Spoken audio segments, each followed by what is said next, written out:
Episode 24, Finding Freedom. Introducing Bernard Moule on the BTS Creative Academy podcast. With me, your host, Martin Colton. So, hello, Bernard. Hi, Martin. Hello, thank you for joining me on the podcast. My pleasure. Yeah, wonderful to have you here. Yes, nice to be here. A guest with such knowledge and wisdom in the creative world, a lifetime of experience, shall we say? I don't know about wisdom. But, yeah. We'll soon find out. Maybe some of the others, but yeah. So how are you at the moment? Yeah, I'm okay, thank you. I've got a few health problems, but, you know, we get by. Yeah, I'm all right. I'm okay. But health-wise, you're doing okay? Yeah. When you say problems, I assume... They're not insurmountable. Mm-hmm. They're under control. Good. Good. So, yeah, I'm doing all right, thank you. Yeah. But so day-to-day... Yeah, fine. You're doing fine. Live as normal, yeah. Yeah, okay. So, Bernard, take me... tell me about something about your creative life. I know you as an actor and a director. Is that how you would see yourself as a creative? Yeah, essentially, I think so. I do a bit of writing as well, but essentially acting and directing. The theatre is my creative arena, really, which is what I've been doing for a long time now. Yeah. How many years? How much of your life is that taking? I first went on stage long before you were born. 1967. Wow. Yeah. So it's about getting 55 years, something like that, and it getting on for 60 years. Yeah. Mm-hmm. Frightening, isn't it? So take me back to the beginning days of your was it a theatre life? Well, the way I got started in theatre was I left school at 16. I went to a grammar school where they did a lot of theatre, but I just didn't like the school, so I never got involved with theatre at that time. It was a bit like Tom Brown's school days. It was a really nasty setup. The masters were brutal. So I just rebelled against everything, didn't do any theatre there. But when I left school and started work, I used to go down the pub with my mates on a Friday night. And on one occasion, one of the guys down there said that the Prentice Players, who were a very active group in Harlow at the time, were looking for some people for some minor parts in a production they were doing.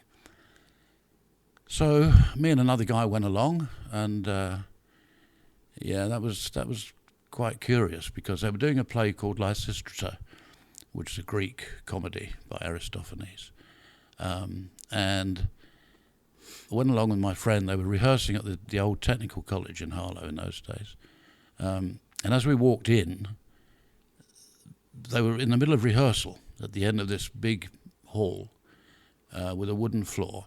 We walked in to the sound of our footsteps, and they all stopped and turned and looked at us. And my mate just said to them, "Oh no, that's right." The director said, "Can I help you?" And my mate said, "Yes." He said, "We want to be actors." Well, I just wanted the floor to open up and swallow me, you know. But anyway, they gave us a couple of walk-on parts, which was great, and that's how it all started, really. So what was you doing there? What took you to go to be part of this? Well, I just fancied the idea. I'd done a bit of stuff at junior school. I went to Potter Street Junior School in Harlow, where the headmaster was Bob Jones, and Bob was a very well-known man in the arts in Harlow. And I was to meet him later in life, actually. But he was my headmaster when I was, 11. And I'd done a few bits and pieces in junior school. But then, as I say, when I went to grammar school, lost interest. And then when the opportunity arose later on, I thought, let's get back into this. Yeah. So what other memories do you have of that first production? Was it just predominantly walking through the door? Or? Yeah, I played a messenger. Basically, the story of Lysistrata is that the women, it's Spartan Wars, and the women go on strike. They withhold their sexual favours from the men in order for them to make them stop fighting. And it was all double entendres, and it was quite near the knuckle, a lot of it. And actually, my parents came to see the play. because they were quite pleased that their little boy was actually doing something productive, you know, instead of being a yob and just boozing and what have you. And my first line was, I came on as a Spartan herald, a messenger. And my first line, bearing in mind the men are all sexually frustrated and all that, my first line was, things are hard in Sparta. Well, my parents never came to see me again on stage after that. So that was too much for them. No, I couldn't cope with that. No. Couldn't cope with that. So yeah, that was my very first line. And it went on like that really, all double meanings, and it was a funny play, it was okay. And so what made you continue to do this? Well, I enjoyed it. I really enjoyed it.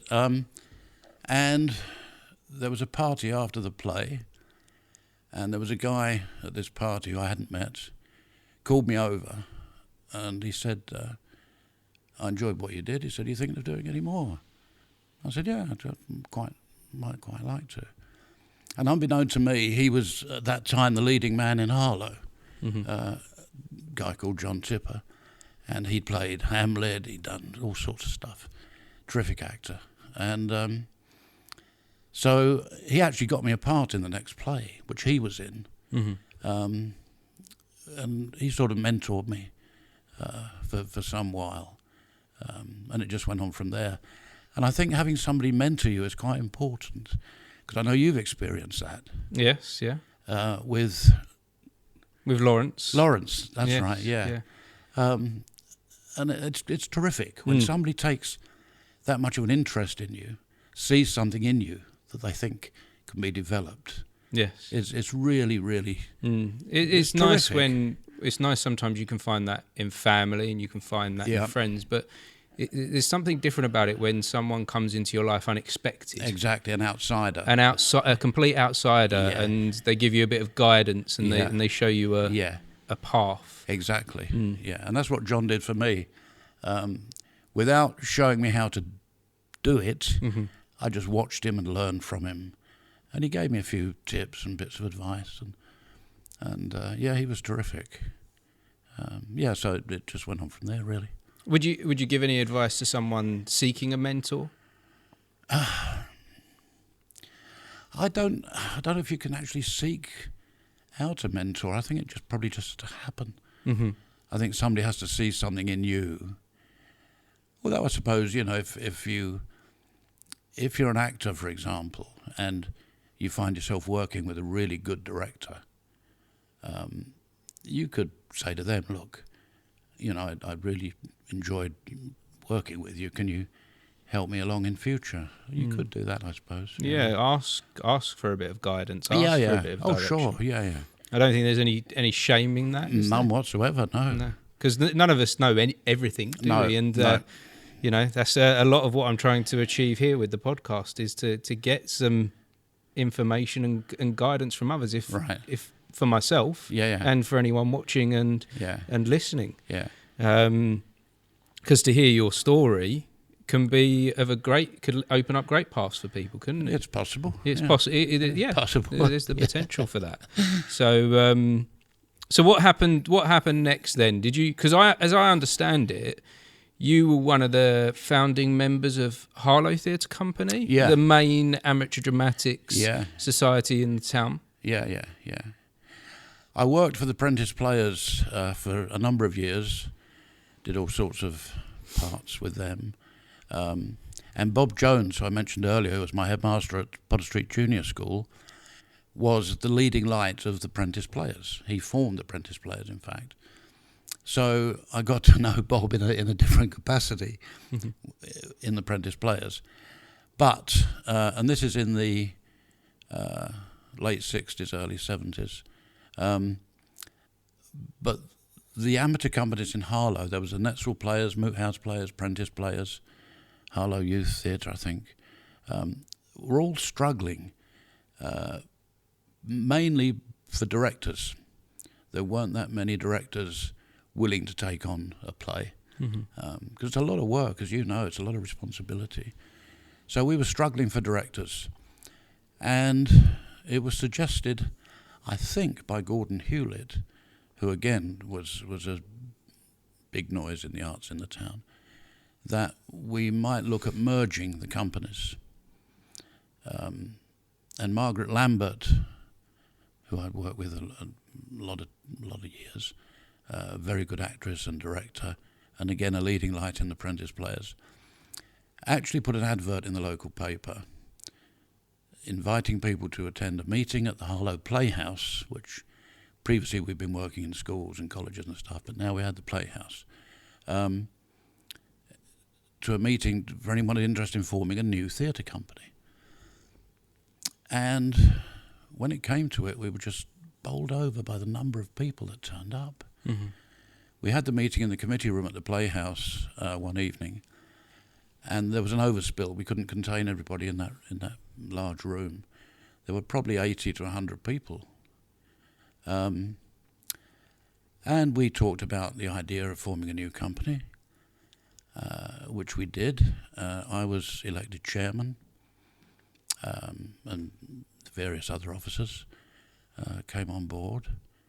And we started to develop a program of plays. Bob Jones, to his huge credit, disbanded the Apprentice Players and threw their lot in with the new company. Mm-hmm. Moot House decided not to. They had their own premises anyway at Moot Hall, and still have. The Natural Players decided to carry on their own. But we had a lot of new people come in, and it was very, very exciting. So, yeah, we started to get a program together, did all sorts of things. We had to find a company name, first of all. There were all sorts of suggestions for that.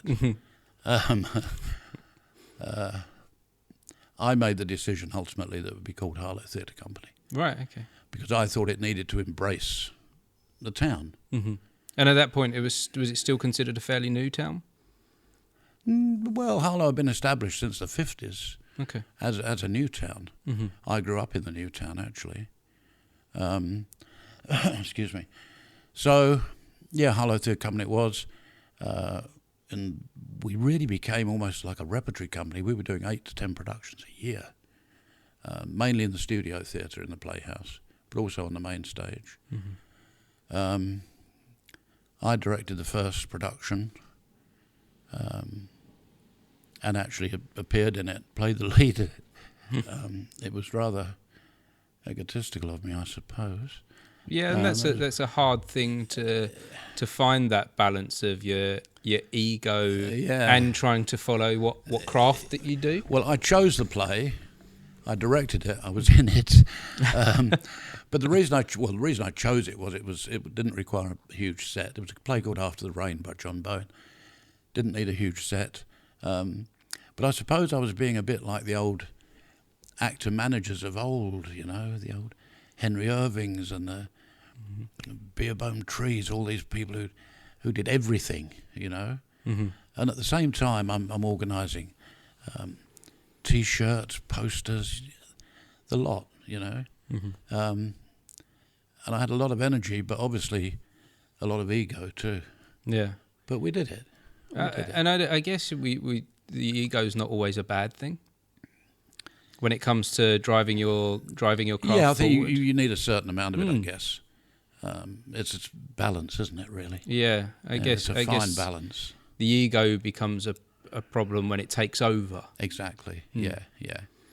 And I don't think I really allowed it to do that. Well, maybe I did, I don't know. So early days of Harlow Theatre Company. Yeah. Did you ever decide to branch out with your acting and directing outside of community theatre? Excuse me.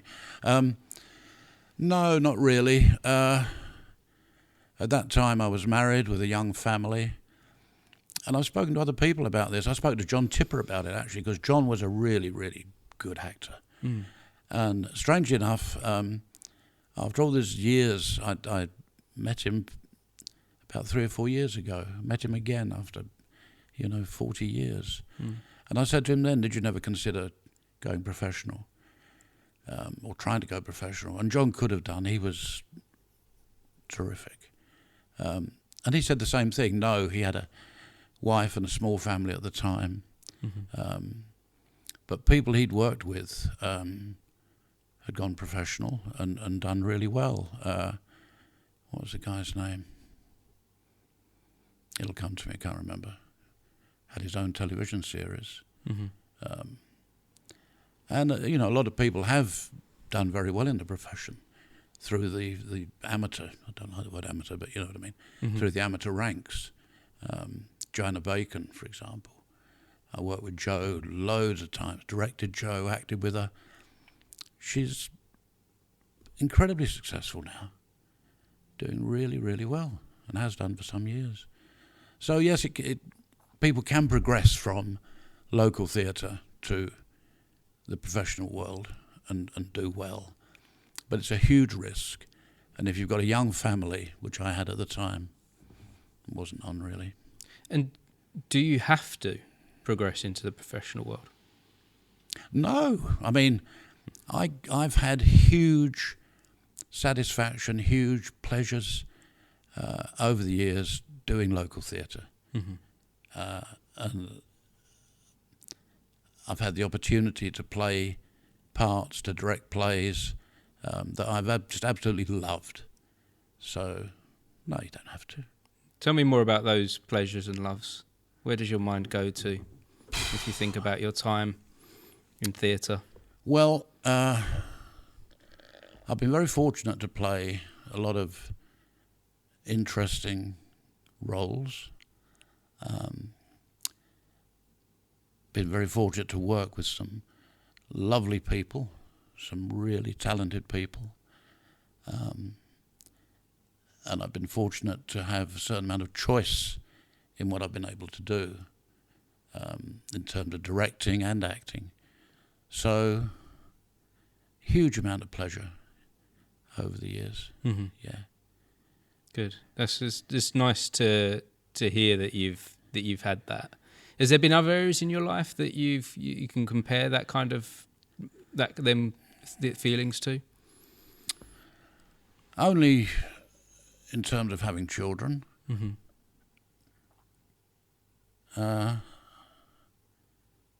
Which gave me great pleasure and still does. Creatively, as I say, I still do a bit of writing, mainly for my own pleasure.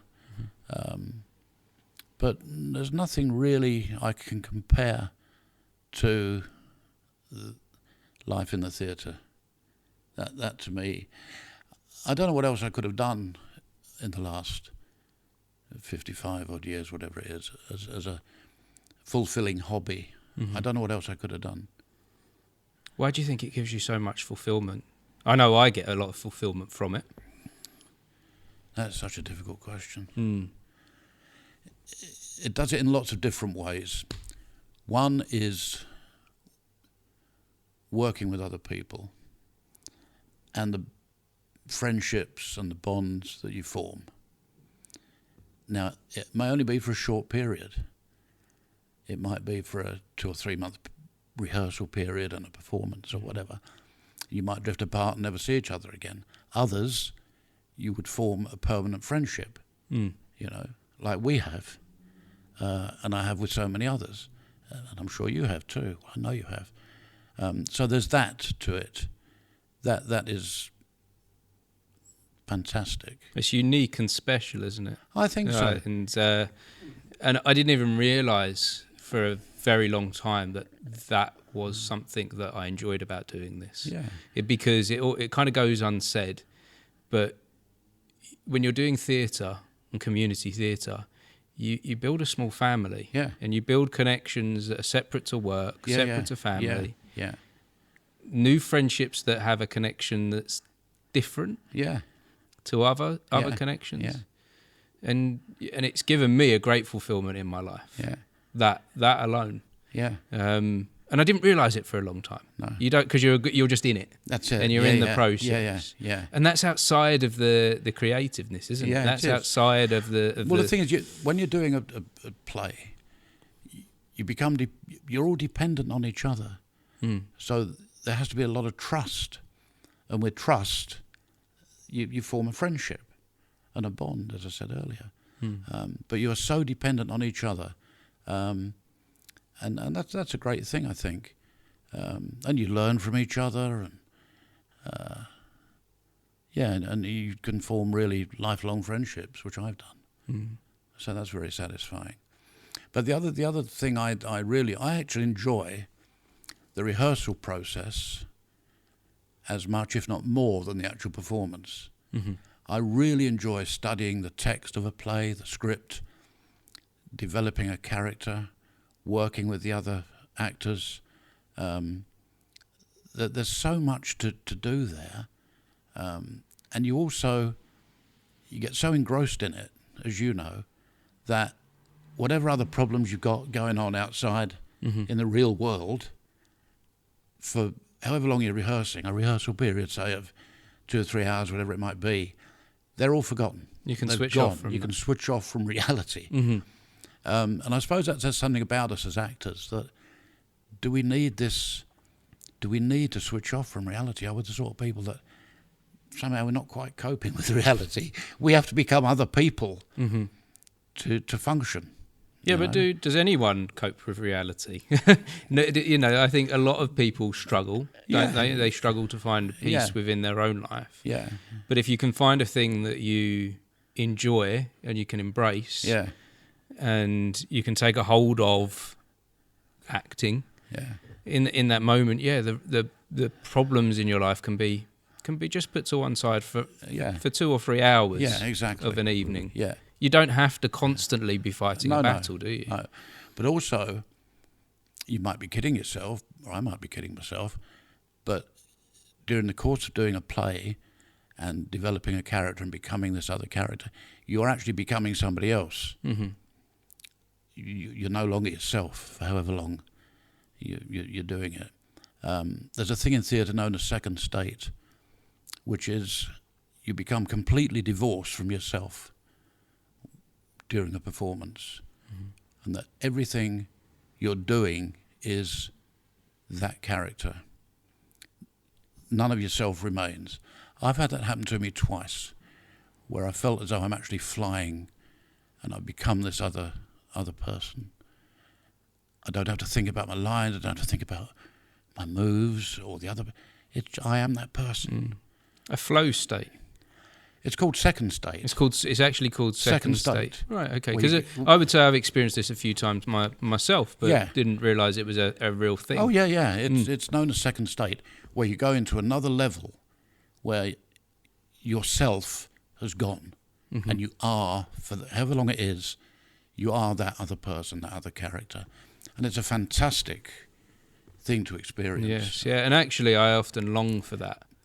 Because you don't experience it with every play that you're in. No. Every It's part rare. that you play. It's rare. Yeah. So, and in fact, really thinking about this now, I would go to a place of, why aren't I back there? Yeah. What have I done wrong to achieve this? Yeah. It takes me back to one of my very early productions. I think it was like the 3rd or 4th production I did with a youth theatre company. I was playing Renfield, a madman in Dracula. Yeah. We must talk about Dracula later on. Yes, of course, because I directed you in Dracula when I brought you back. But this was when I was in Dracula, playing this madman, and it was a 2-hour play, and for that 2 hours I was this character. Nothing else in my life. No. Was completely detached.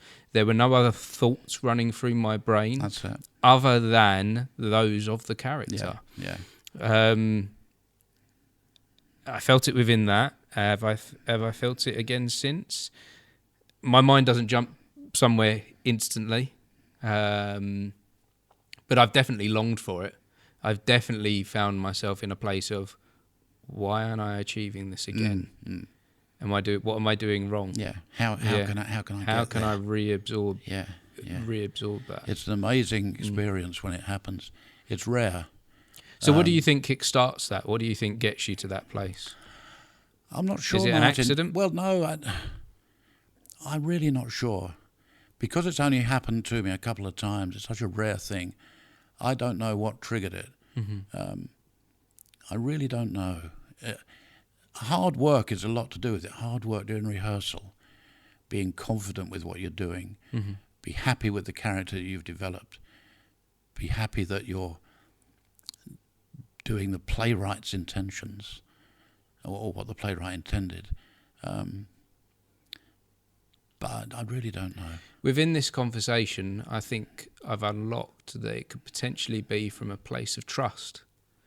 That you find that you trust yourself, Yeah. you trust your environment, Yeah. you trust all the people around you. Yeah. And That's a huge factor. Must be. Yeah, you're right. Yeah. And Yeah. once you find that place of trust and you let go. Yeah, exactly. Yeah. And that's why the rehearsal space has to be, and everybody will tell you this, has to be a place where you can trust other people, where you can be fearless in trying stuff out, experimenting, without fear of people ridiculing you or criticising you or whatever. But having the freedom to try stuff in rehearsal until you get what you want. And a lot of that is down to the director. And I've worked with some really good directors and some really dreadful directors over the years. So you need that freedom to try stuff in rehearsal. And then you start to get the character, and then it comes down to, as you rightly say, trust. You've got to have that trust. And maybe there's an equation there, sort Yeah. of freedom plus something else, plus a secret ingredient Yeah. equals trust. Now, Yeah. that secret ingredient, let's see if we can find that by the end of this. or if not, if Excuse it, that is my hope, to find out what the secret ingredient is. Okay. But freedom is definitely important to Yeah. getting to a place of trust. for Yeah, sure. absolutely. Yeah. So I've got two questions for you based upon what you just said there. First question: what makes a bad director?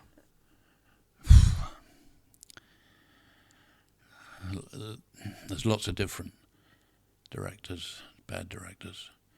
I've worked for directors that actually don't direct. That's the first thing. They just sit there and watch you. Don't give you any advice, any feedback, nothing. They've got you on board. They know you're an experienced actor. Let you do your own thing. Up to a point, that's fine. I don't mind that. But I still need help. I still need to know whether what I'm doing is good or bad or whatever. So you've got directors who actually don't do anything. The converse of that is directors who do too much. Directors who, and this is the worst thing, and I've had it more than once. Not so long ago in a play, a director actually stood up, and I don't want to identify this person, so I don't want to say he or she or They. even. No. No, they. Yeah, Oh, they. We'll refer to them as okay. they. They actually got up during a rehearsal in this very theatre, actually, and stood on the stage and showed me how they wanted me to walk. And they actually did the walk that they wanted me to do. Now, first of all, an actor cannot do exactly the same as somebody else is showing them. And B, I have to find my own way. It's that might have been right for them, but not for me, or for the character in my view. And all the books will tell you, and I've studied directing a lot. The worst thing you can do is to show an actor how it should be done. It's the worst thing a director can do. So that's a bad director. Directors who only criticise, who don't come up with anything positive. Directors who let other actors tell other actors what to do. That has to stop. Yeah, that's a dangerous place. That, absolutely. As a director, I try and take a rein on that. Yeah. Because it can become very messy. Exactly. Too many cooks. Yeah, and also the person being told by an actor, they're going to think, oh, I'm inferior to them. Who are they to tell me? So that's a no-no. I'm making it sound as though I'm the authority on directing, which I'm not. No, but But yeah, but there are some really good directors about as well. Yeah, which was my second question. Yeah. Yeah. What makes a good director? Well, we come back to freedom. Mm-hmm. A director who allows you the freedom to work things out for yourself. To me, a good director should always praise an actor, even if it's not quite what they're wanting, because actors are very sensitive people. They're up there, doing it in front of an audience. They've got to feel secure. So the more praise you can give an actor, genuine praise, the better. And a director who actually has an objective, who knows the overall picture they want to achieve, or effect they want to achieve, and makes the cast aware of that. So you're all working towards one sort of goal. I could go on and on and on. It's very boring, but no, this is all a very valuable insight, I think. And like I was saying, this is part of the point of the podcast, is to hear this valuable insight into the goods and bads. I don't know how valuable it is. It's my opinion. It's my view. So yes. That's all. No, I do think that we have value there. So let's go back to your journey through the theatre world. So you found a lot of fulfilment in doing community theatre, and no need to branch out because you was getting enough from that. Yeah. It gave you enough fulfillment in your life. Yeah. Give you an escapism. Yeah. From the normal everyday. Yep. What kind of things was you obviously, you said you had a young family, you had children. What did you do as a job? I was in sales all my working life, really, and sales management, and that's can be quite a high pressure environment. Selling business to business, never to private households or individuals, always business to business. And a lot of it was high pressure stuff. You were working against targets all the time. Sometimes it was a fairly low basic salary, you were relying on commission. Although later on it was a much better setup where the salary was more important than the commission. And for the most part I was very successful. But it was a high pressure job. So I think the theatre escapism was important. Do you think you could have done the high pressure job without it? Not sure. Not sure. All I know is that the theatre would have been a great help to me in coping with the pressure. Whether I could have coped with the pressure without the theatre, I don't know. I don't know. But it was a help, yeah. So we were talking about good and bad directors. Are there any plays that you go back to that you're like, that was a play, that was a moment in time? Oh yeah. Is there anything that you go, that was a good one? Yeah. There's a few. I've talked to you about this before because we'll come on to that in a minute. In 1972, I played Guildenstern in Rosencrantz and Guildenstern Are Dead. Yes. Tom Stoppard's famous play. It was the first amateur production in the newly opened Playhouse. And it's essentially a two-hander, three-hander. So it was a massive role. And that was a challenge, that really was. To be on the main stage in the Playhouse for the first time in this very large role was challenging and incredibly rewarding. That was great. We had good reviews. It went down really well. We sold to full houses. So that was good. My other sort of watershed play, and this is where I experienced this second state thing, was as Joe Keller in All My Sons, which we did in the studio theatre in the Playhouse. Margaret Lambert directed it, and that was a very powerful piece, American play by Arthur Miller. And I love that play still to this day. I'd love to directed actually. So that was good. I seem to play a lot of Americans actually. The other one was in Hamlet. I played Claudius. Yes, I remember that. Studio theatre. Yeah. That was about 10 years ago. Was it? At least 10, probably 10, more 15 than that, years I think. ago. Yeah. That was memorable for a number of reasons. First of all, Patrick Walker directed it, and the first I knew about it was I got a phone call to say would I, from dear Rose Waper, who sadly died shortly after the production. But she phoned me up and said, Patrick's asked me to phone you. Would you consider playing in Hamlet for him? I said, I didn't really know Patrick. I knew of him. Mm-hmm. He had quite a reputation.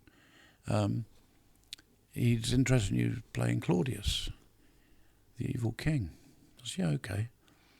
So I went to I went to the audition. He had a huge audition set up with sandwiches and God knows what. It was massive. Mm-hmm.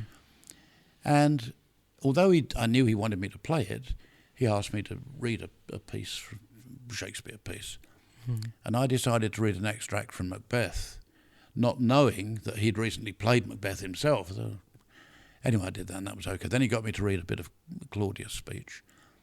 And then he cast me as Claudius. I didn't realise at the time that the part of Claudius was the second biggest part to Hamlet. Right, okay. I thought, oh, God. I soon realised it. Excuse me.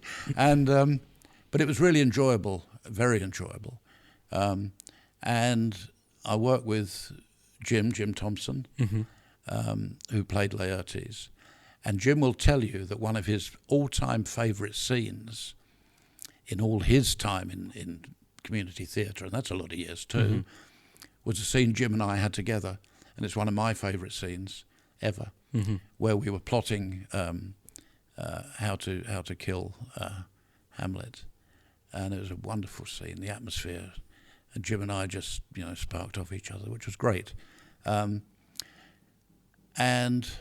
I had one really long speech known as the prayer speech, where I'm trying to seek forgiveness for the murder of the king, of my brother, and it's a huge long speech. And while I'm praying, it's known as the prayer speech, I'm on my knees praying. Hamlet comes up behind me with a dagger, mm-hmm. so he's going to kill me. But he doesn't kill me because he fears if he kills me while I'm praying, I'll go to heaven. And that's the last thing he wants for me. Mm. But this long speech, and it's a soliloquy monologue that lasts probably 5 minutes. It's a massive one. I still know it to this day, and I've used it, strangely enough. We were talking about health earlier. Mm-hmm. I was diagnosed about 15 years ago with a blood cancer, multiple myeloma, an incurable blood cancer, which is just kept under control. But at that time, I had a lot of MRI scans, so he put you through the tunnel and all that. And I used to recite this speech in my head. While in the tunnel. Wow. To give me an idea of how long mm-hmm. the whole process was taking. Mm-hmm. So that was quite useful. Can you remember any of it now? Oh, yeah. You can give me an excerpt? I'll put you on the spot. You should do that to a performer, put them on the spot. Oh dear. You really want...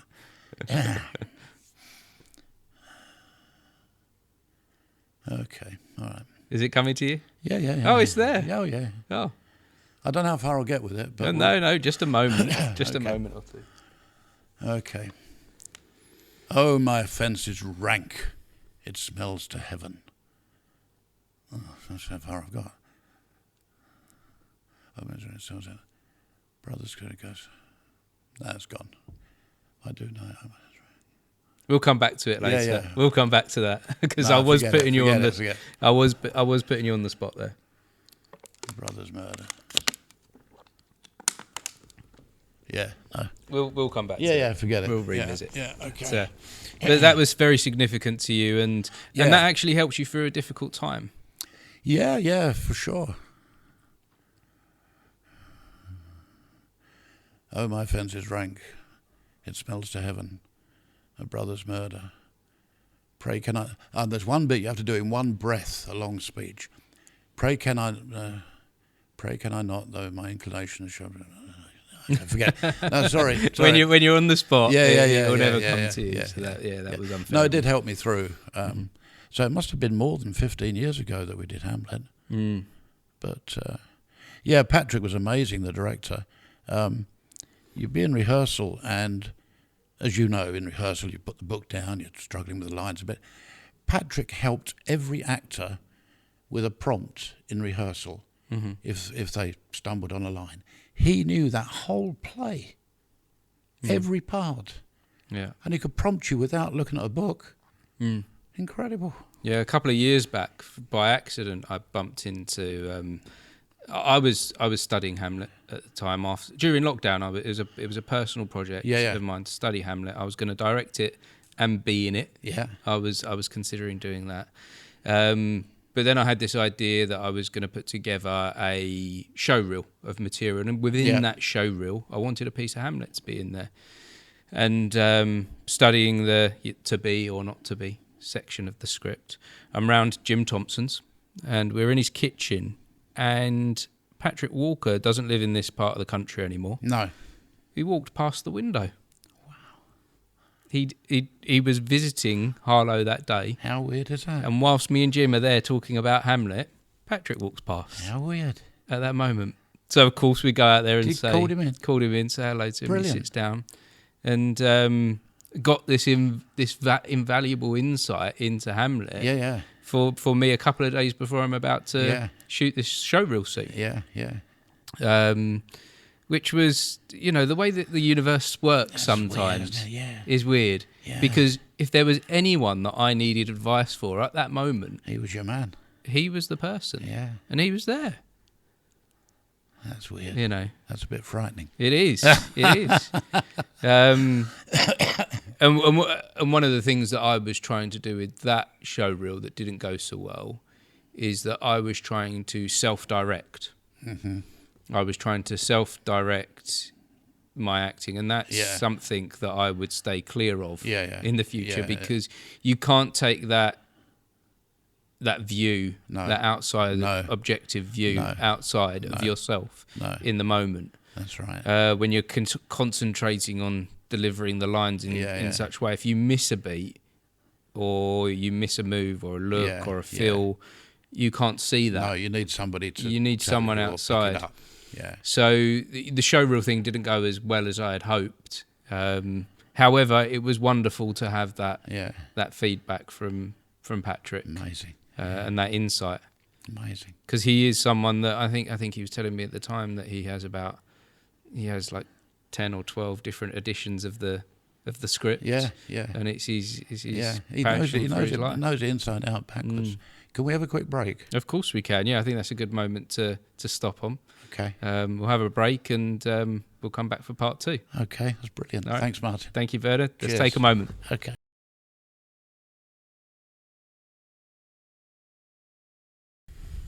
So we were saying about... what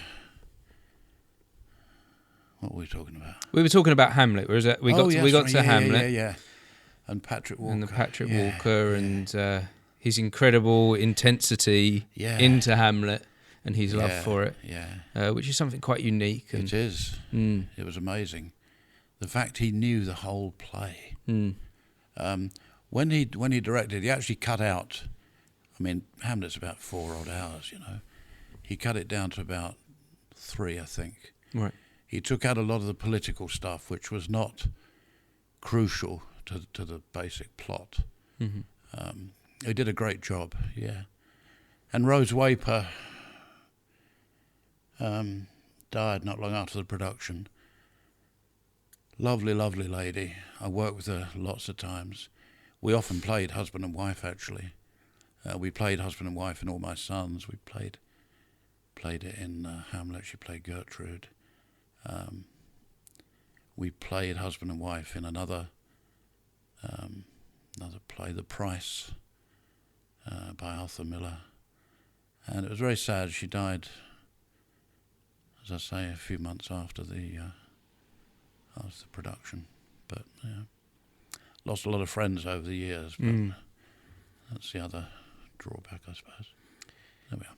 I guess that's one of the things of having a fulfilling and long life, and you've been part of such a big community over the years that of course people are going to pass on and be missed. And for sure. But the other, you're talking about parts I've enjoyed playing. The other show I enjoyed immensely, absolutely immensely. Well, 2 shows actually. I'll do them in order. The first was your production of Dracula, which I thought was terrific. The whole staging of it, the whole feel of it, the whole atmosphere was just incredible. And playing Van Helsing, that was really enjoyable. With Steve as Dracula and the rest of the cast, and your direction, your concept, that was there. And that was a really, really enjoyable production. The other one I really enjoyed for a totally different reason, and again, you directed, and that was Snow White. Right, okay. And the reason I enjoyed that, I only had a sort of walk on, really, just playing the king, and that was fun. It was fun. But it was when we did the extra performance for the Down syndrome. When we did the charity night. Yes. Yeah. That was one of the best experiences I've had in the theatre. I agree. Same for me. With those children, and sitting with them, like they're meeting the cast afterwards, and the love that they showed and the affection. It was so moving, and it just made it so worthwhile. So that was another really, really enjoyable experience. One of the best. And that's something that I try to do with all of my productions now. That night happened on that Snow White, it happened by accident. Yeah. It happened, well, I'd say by accident. Someone reached out to me saying, can you help out this charity? Yeah. They've lost tickets to another pantomime elsewhere. Yeah. Because of an admin error. Yeah. So we've got 30, 40 children that were expecting to see a show tonight, and they can't. And I explained that to the cast and the crew. Could we do an extra night for these children? Yeah. All with different disabilities, and they, like I say, they were a charity. And we did it. We all cancelled our plans over Christmas, and we all got together as a team, and we put on this extra performance. And the reward from that that was so fulfilling. It was wonderful. It made Christmas extra special. Absolutely. That year. Yeah. And like I say, it's something I'll always strive to do from now on, is to make sure that I'm giving back in some way outside of the art. Outside of whatever it is that I'm trying to create, that I will always try to bring others in that might not necessarily get the chance to experience it. So now I often reach out to charities that come from poorer backgrounds where the children wouldn't go to the theatre, and I try and offer them free tickets to come, and it is very fulfilling. The giving is very fulfilling. That was a great time for me. That was lovely, really, really was. And it's wonderful how fulfilling it is for not just the people in the audience, but for the cast and the absolutely crew cast and for crew sure. As well. Going back to Dracula, you can do some talking now. Okay. Tell people what happened after Dracula. What happened after Dracula? Yeah, with the request that you had from somebody. No, I don't know. Yes, you do. Do I? Yeah. Okay, so where's my mind going to things that happened around? Think of Hatfield Forest. Ah, Hatfield Forest. Yeah, someone came along for that road that run Hatfield Forest, and they wanted a kind of a fright night, didn't they? Which I got you to be the why did they want it? Why did they want that? No, go on. My mind is gone. Some guy had advertised to show a film in Hatfield Forest. Yes. Of The Woman in Black. The Woman in Yeah, Black. it's coming back now. Right? Yeah. He had misjudged the timing because the clocks had changed and it wouldn't be dark enough.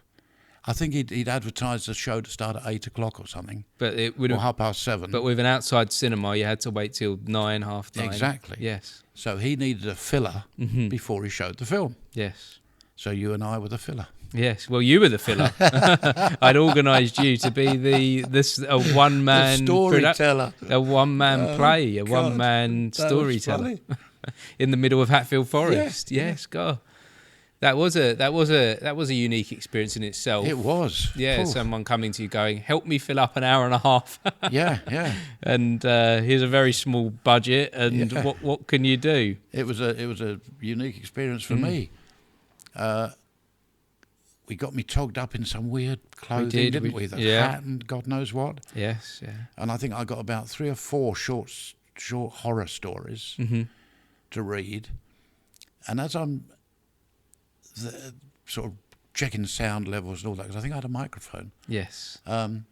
Because there was a big audience for this film. Well, it started filling up. Yeah. And eventually we probably had 300 people there in the open air. I'm thinking, what's all this about? But we got away with it. We did. We got away with it.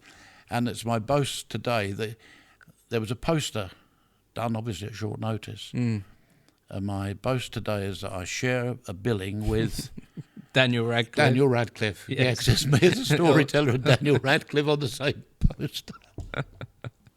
Yeah. But that was good fun. But that came out of Dracula. That did, didn't it? Because he'd seen Dracula. He'd seen Dracula and wanted to... He said, could you do Dracula for us, or extracts from Dracula? But that obviously wasn't practical because you couldn't get the people together. Yeah, but we could get you, and we could get you some short stories. Yeah. And, that was good fun. Yeah, there's something about, taking an opportunity and running with it. Well, it was a new experience for me, which is why I did it, really. I thought playing to that number of people in the open air, that's a new challenge. Yeah. So, it was good fun. It was good fun. Good. So, yeah. And then I gave you a challenge at my wedding as well, didn't I? I gave you the challenge of reading at my wedding. That was an honour. I remember vividly, because will there be any children watching this podcast? Don't know. Because I want to talk about Father Christmas. That's okay. We've had others talk about Father Christmas, so we'll put a spoiler warning out there that we're going to talk about adult subjects now. Okay. So if you're below the age of 12, this might be a moment to pause and skip ahead, maybe. Okay. But I think this is more of an adult conversation, isn't it? In general, there aren't many youngsters be interested in what we're talking about. I don't think they'll tune in the first place. Many adults interested in what we're talking about. So, but no, I remember it was we'd been doing Father Christmas. Yes. And I think we shared the car on one occasion, going there. Yeah, well, they used to. I think that was the golden years of doing Father Christmas, because I did it for about 10 years. Yeah. Playing Father Christmas at this activity farm. Yeah. But I always see the golden years of this moment where there was me, you, Jim Thompson, Ian Greenwood, Jason Thorpe. Yeah. Danny Gleeson? Yeah, Danny Gleeson came a little bit later. Did he? Yeah. Yeah, but there was this little moment in the beginning where there was like the 5 of us. Yeah, it was good. And it was we'd all drive in together, car share. Yeah, it was good. It was good. It was a little team moment where we all had each other's back. Yeah, and we'd have a coffee and stuff on the way in. We could drop into Starbucks, and it was an event in itself, wasn't it? The journeys in and out. Yeah, and playing Father Christmas was good fun. But no, the reason I mention it is it's we'd come back from doing Father Christmas, and I think I was driving on that occasion, and dropped you off at your house, and you said to me, "Can you come in for a minute? There's something I want to talk to you about." Well, I've got to get home. No, come. And I went in. That's when you asked me if I'd do a poem, I think it was, at your wedding. Yes, yeah. I remember being very moved, very honoured. Yeah, no, that was a special moment. It was. But the Father Christmas, that was great fun. Used to love that. I mean, the kids were lovely, for the most part. Yeah, there was a couple that would be little shits. It was the parents that were the Yes, paid, really. yeah. You know, you'd ask a kiddie a question, the parents would leap in and answer. Mm. You know, have you been a good boy? Yes, he's been a very good boy. I'm not talking to you, you know. Yeah. But yeah, I had lots of laughs with that. There was one, I remember a couple of, there was one little boy, used to do this thing where I'd say to the child, little boy or girl, you know, have you been a good boy this year? Do you put all your toys away when you finish playing with them? Do you help mummy and daddy? And I always used to say, and do you brush your teeth before you go to bed? So I'm doing this little boy, and do you put your toys on? Do you brush your teeth before you go to bed? This little boy piped up and he said, yes, and I wash my willy. We all just collapsed. I mean, the parents, like, it was fantastic, really, really good. Yeah. And there was another boy. It was a bit strange because sometimes at a certain age you weren't sure whether they really still believed or whether they were just going through the motions. Yeah. And this boy, he must have been about, 11 maybe. And I said, well, what would you like for Christmas? And with a straight face he said, world domination. I said, well, would you like a football first? Because that come a bit later. But it was great fun. But there is something. There's a skill in playing Father Christmas, isn't there? Oh, God, yeah. You know, having to take those moments that the children throw at you and not break the character. Yeah, yeah. Not break the magic, because there's definitely magic in that room. Yeah. It's hard work. It is exhausting, isn't it? You're acting all that time. Yeah. Chair's very similar to this. Yes. You'd sit in there and you'd have 5 minutes with a child and their family. Yeah. And you would have to be on for that 5 minutes. You would have to perform. Yeah. And when you were busy, there was no break. No. Just one after another. And every 5 minutes would be different as well. You might have a routine. Sure. You might have standard questions that you ask. Yep. But the responses from those children would always be different. Sure. Yeah. And your responses to them would always. And then you have get a to group of maybe a dozen kids from a school party or whatever. Yes. And you got to cope with that. Yeah. But entertaining from within the confines of a chair. Yeah. And the beard and the wig and all and the stuff. clothes. Yeah. It was a good experience. No, it was good. And a very valuable experience I found to me as an actor for improvisation. Yeah. Yeah, having to tune the brain into a place of thinking on your toes. Yeah. And, you're being thrown into the deep end with that, yeah. in that environment. Lots of different situations. Yeah. So I would always recommend it as something to do for an actor. Absolutely. Even if you do it for 1 year. Yeah. People have often said to me, what do you recommend I should do? And I think I've got an idea. Sorry about that. Sorry, in the mic. Been trying to think, Martin, ever since you asked me about doing this. When I first met you, when I first saw you on stage, I've got an idea. The first time I saw you on stage was, what was the play called? It was in the Studio Theatre. I think Lawrence had directed it. You and Kate Milner. Electra.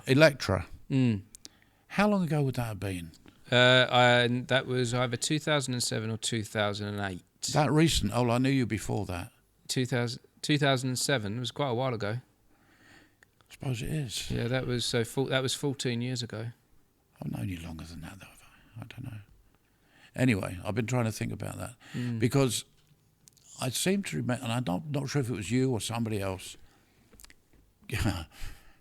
Very arrogant of me, but giving some advice when somebody asked me about what they should do in local theatre and so on, and I said to them, when you start out, do as much as you can. Doesn't matter size of the part, just do anything, just to get the experience. Once you've got into that, then pick and choose your director. Do you remember me saying that to you? Yes, I do actually. The pick and choose the director, yeah. I do remember that. Pick and choose the director. Only work for people you believe are good directors. But to start with, just do anything. But then when you're into it, I thought I might have been to you. Yeah, because then there's power in that as well, isn't there? There's power in having the experience to be able to have confidence in yourself to take a seat back. Yeah. And to be able to say, this project isn't for me. Yeah, yeah. This isn't worth my time and energy. Yeah, yeah. Or this is worth my time and or energy. I just don't like that part. Mm-hmm. I don't fancy that part. It's boring, or it's Or or that director, or so I've not gone near certain productions because I thought that director's not really for me. The way they work is not. I'm not sure I want to be doing that for the next 2 to 3 months with and that it's person. nice to be able to be in a position where you can pick and choose a bit.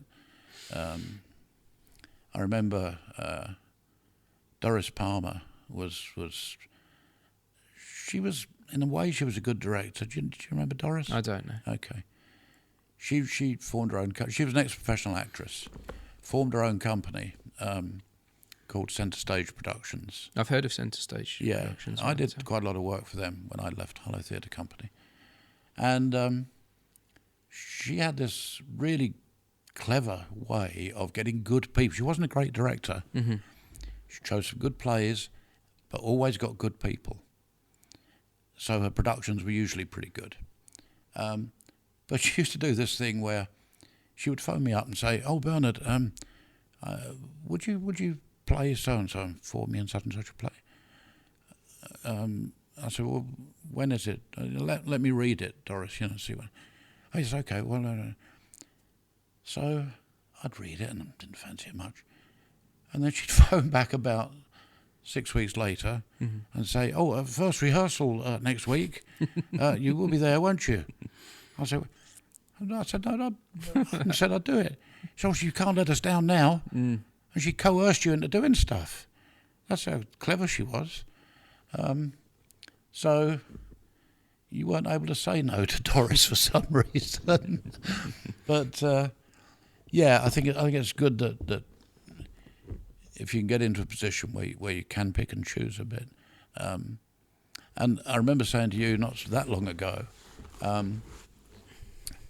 I see a lot of me in you, actually. When I was sort of your age, I wasn't directing as much, I don't think, but in terms of acting ability, in terms of what I was doing at that time, I see lots of similarities between us when I was your age. Good looking, virile, great actor, and all that. No, seriously, I do see similarities. So, keep going, my man, keep going. And so you see some similarities there. So, what advice? You gave me some advice early on in my acting career of the picking and choosing. What advice would you give to me going forward? I wouldn't give you any advice now. No? No, it'd be totally presumptuous of me. I'm even in a position of we're sitting here, I'm asking for. No. Listen, if you're involved in community theatre and others and more professional work, I know you do as well.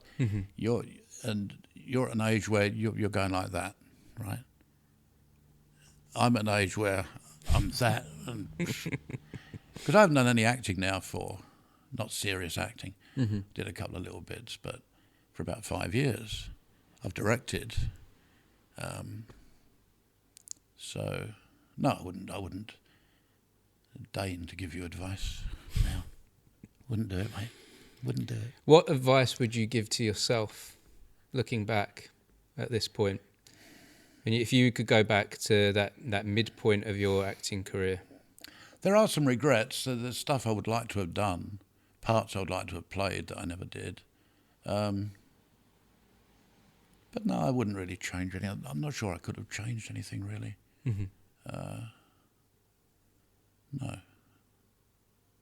No, I've enjoyed the ride, so I wouldn't give myself any advice. Anyway, if I gave myself advice going back, you might take that as advice for you. And I'm not going to give you advice, Martin. You can't get around me like that. Trick question. Yeah, suddenly sussed that. Yeah. So, what's in the future for you at the moment, then, Bernard? I've been doing work with Heath Players at Hatfield Heath, which are a really nice little company. Really nice little company. and the probability is I shall direct something for them in the near future. I just finished last year directing a play for Loughton. Loughton invited me to direct a play for them, which I did, which was successful. Leading lady there won an award for her performance. And if somebody asked me to do a little bit on stage, I can still learn the lines. Even though I can't remember that blooming Claudia's speech, I can still learn the lines. And I'd still do a bit of acting if anybody asked me to. But directing for the most part, yeah. And at Hatfield Heath, it's a nice little setup, lovely people. And I directed a play for them about 4 years ago, which was very successful. We took it to Hartford for the festival there. So it'll be directing rather than acting. But if anybody asks me to do a bit, I'll do a bit. So you're open to suggestions. Open to suggestions. Still enjoying the journey and following the path. Yeah. Lovely. Yeah. Well, I really appreciate you sitting down with me today, Bernard. Well, I've enjoyed it. This moment to have a conversation and discover some moments through your creative life. It's just me blathering on, really. Hope it's not too boring for people. No, it's really interesting to hear where you've come from, and and I know you've been resilient to the advice, but I do think there were some words of wisdom and value in there somewhere. Well, that's very kind of you. We shall go back and review. Nice. Yeah, okay. Right. I appreciate your time today, Bernard. And you. Unless there was anything you'd like to any notes you'd like to leave us on. No, I enjoyed it, Martin. Thank you very much. It's been really, really enjoyable. Thanks again, Thanks Bernard. a lot. Thank you. Cheers. That was the BTS Creative Academy podcast, Uncut. I appreciate you joining us for this conversation. If you'd like to drop into more conversations, just search the BTS Creative Academy podcast, wherever you get your podcasts. And to make sure you don't miss any future episodes, don't forget to like